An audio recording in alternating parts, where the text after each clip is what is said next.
if you think of what we do in science is we have a thesis, we then do research, right? So we go to the databases, but the thing is, the database gives a list of publications. Yeah. How do I know who cited who? How do I know what the relevance is? How do I know where they fit in the whole space, right?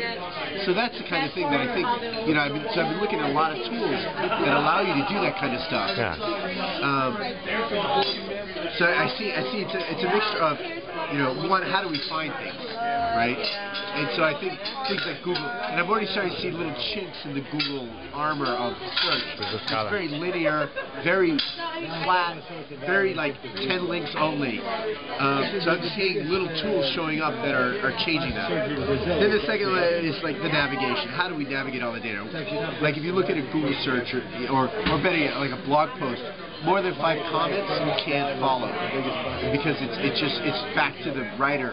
No one's talking because you can't understand what's happening because it's too linear. How do we navigate all that information and understand the relationships between everything?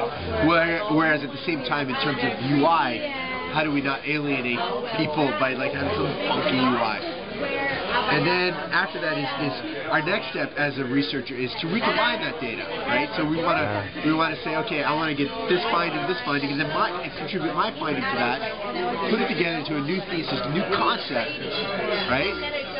And then republish that. So it's find, navigate, recombine, and contribute.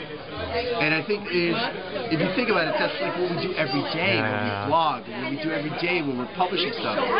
But in science, it's so wedded to the paper and the publication and Thomson's citation index and impact factor that we're so stuck in this old model. And all the open publishing, open access guys like Biomed Central, which got bought out by Springer Fairlog, Public Library Science, they're so wedded to that paper publishing mentality that they're, it's like, is really the unit of information a paper? Or is the unit of information, or is a paper, how do we make the paper a collection of units of information? Just like we've done with the web, when people do all these mashups, when people do all these, like, morsels of data brought together, right? So I think I've spoken to some people who this one guy who worked at Nature, and he's like, nah, no, the scientists don't do this stuff.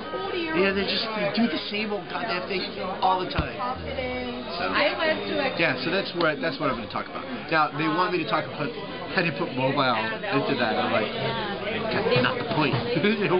No, but you can look at the mobility of the information, the mobility of knowledge, and how people could, in terms of reflection, actually reading whatever's published.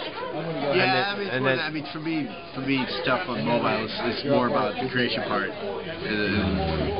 So I don't know how I'm going to do that. So I said, I'll try.